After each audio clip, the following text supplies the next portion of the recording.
I think it's the bit that we should spend more time educating young people and children on a very early age, because there are so few people who are able to articulate to them what following your passion and being curious means. Mm-hmm. We're so busy pressuring young people into following a career path.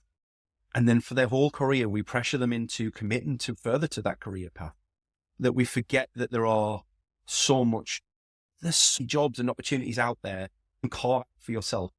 If you just are brave enough to follow what makes you smile.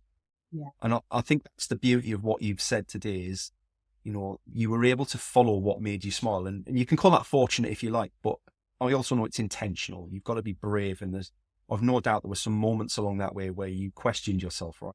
Always. I still do on a regular basis. What am I doing?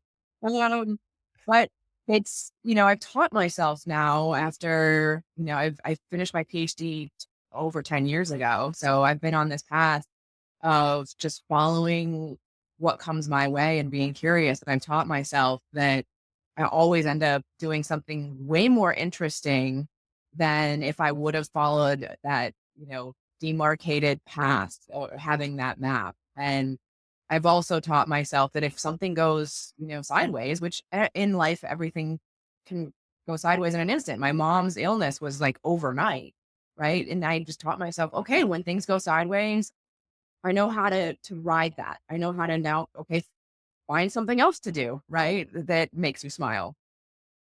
Or temporarily do something that you don't love, knowing that in a few months you can go back to the thing you do. Yeah.